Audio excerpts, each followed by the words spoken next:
haddaanu reer Puntland nahay waxaanu rabnaa albaabka laga galay dawladda federaalka inaan ka galno dawladda federaalkana waxaan rabnaa albaabka laga soo galay maamul goboleedada inay ka soo gasho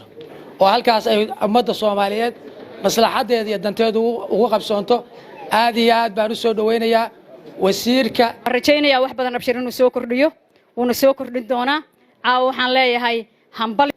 waxa la idinka rabaa inaad noqotaan bridge isku xira Puntland iyo dawladda Soomaaliya oo aad ka noqoteen xukuumadda waxaan qirayaa inuu yahay nin u qalma jagadaas waxaan qirayaa inuu ka bixi karo waxaan qirayaa inuu aqoonteeda leeyahay waxaan qirayaa inuu yahay nin isku wadi kara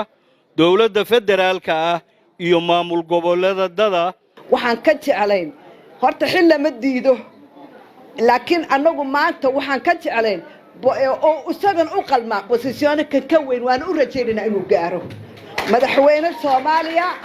madaxweyne state inuu gaaro baan ilaahay ka rajeynaynaa nin la sugayo adna yaad sugin waxaanu ku leenahay waxaan ku gadaal dhigay waa geed adeegnimo buu yiri ninkii waxaad yeelaysaan adiga iyo inta kale oo Puntland ka gashay haddii ummadii idinkeedu sugaysaa Puntland idinkeedu sugaysaa dawladda federaalkana waxaanu leenahay sidii nin raggii hore yiri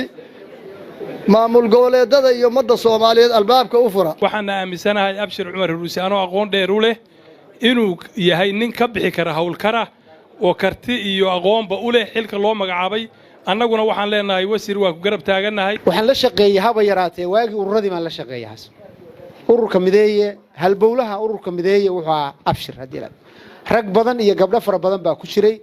laakiin maanta waxaan qirayaa Abshir inuu ahaa bahal dilaha marka la fiirsho ururka mideeye meesha uu maanta soo gaaray awood fara badan buu gashay meesha uu soo gaaray waxaan filayaa hadaan Abshir ku jirin maanta wax badan baa si ka noqon lahaa Puntland abaal bay ku leedahay Soomaaliya abaal bay gashatay naf iyo maal bay u hurtay inay dawlad Soomaaliyeed dib uga asaasanto oo fiila Soomaaliya la fadhiisto dhiig badan iyo kharaj badan iyo waqti badan baa kaga baxay meel fiican bay hadda wax marayaan waxaan rajaynaynaa in uu noqdo sarkaal aad iyo aad ugu shaqeeya dadka Soomaalida si siman aan dhibsan oo dulqaata waayeelnimo muujiya kartida iyo aqoonta iyo hufnaanta lagu sheegayo ay ka soo dhaxbaxdo cid shaki gelisay shakhsiyadiisa qofnimo ma jirto anigu ma arag waxa la isku waafaqsan yahay inuu yahay qof ku wanaagsan inuu u adeego dalka Soomaaliyeed guud ahaan halkana uu matalo marka waraysi waxaan leeyahay ilaahay waxaan uga baryaynaa xilka ilaahay inuu ku asturo kuna guuleeyo xilka loo idmadayna uu noqdo mid ka soo baxay inuu noqdo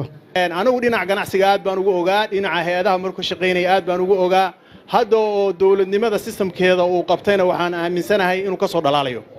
isaga waxaan leeyahay xilka lagu dhiibay ilaahay subxaanahu wa ta'aala ha kugu asturo dadka bulshada Puntland waa muujiyeen taageeradeedii Abshir Soomaali kama nihin Puntland oo dhan meesha waa ku dhantahay Abshir dawladda federaalka iyo dawladda Puntland ba waxaan u sheegaynaa Abshir inaanu raali ka nahay dhammaantood annagu kala reebayn dadkaas waxaanu ilaahay u weydiinaynaa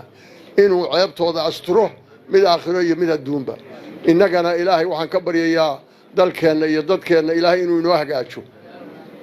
dambigeena iyo kii waalidkeen baa Allah dhaaf kusoo dhawow waaheen farmashi aan supermarket oo ay kugu diyaar yihiin shaqaalaheegan u aqnacinta macaamiisha iyo adeegista bulshada khibradna ula shaqada ay qabanayaan waaheen farmashi waxa kugu diyaar qaybaha kala duwan ee daawooyinka sida daawooyinka neerfaha daawooyinka dhiigkarka daawooyinka macaanka ama sonkorta daawooyinka infekshanka daawooyinka tiifowga iyo cago ololka daawooyinka caruurta isku kaadida iyo kaadi baxsadka daawooyinka lafa xanuunka iyo murqaha daawooyinka gaaska iyo calool istaaga sidoo kale waxa kugu diyaar fitamiinada qaybaheeda kala duwan sida abateedka hurdada dadka waaweyn iyo caruur sidoo kale waxa uu ku diyaariyay waaheen farmashi daawooyinka heerbalka ee loo isticmaalayo infekshanka ragga iyo dumarkaba iyo daawooyin fitamiinada oo loo isticmaalayo xalinta khilaafaadka qoyska daawooyinkaas oo laga keenay daafaha dunida waxa kale oo waaheen ku ballan qaadaya daawooyinka laga waayo dal sidoo kale qaybta supermarketka waxaa kuugu diyaara qaybaha kala duwan macmacaanka sida askariinta biskuudyada noocyadeeda kala duwan sida nutella timirta oo leh noocyo kala duwan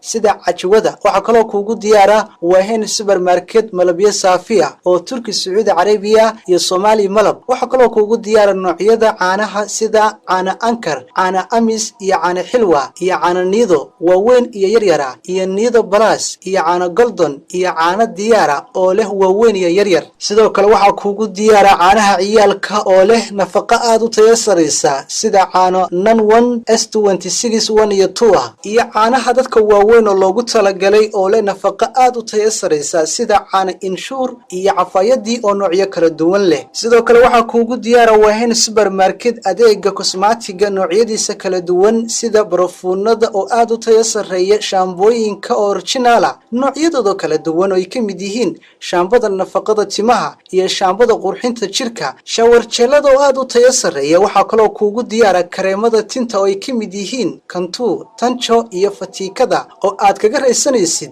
agoolka timaha gala iyo go'itaanka tinta sidoo kale wahen supermarket wuxuu ku diyaariyay saliida tinta wahen pharmacy and supermarket wuxuu ku yaalaa magaaladani Gaalkacyo agagaarka Kadhadaha wixii faahfaahin oo intaas dheer kala xiriir lambarada shaashada ku qoran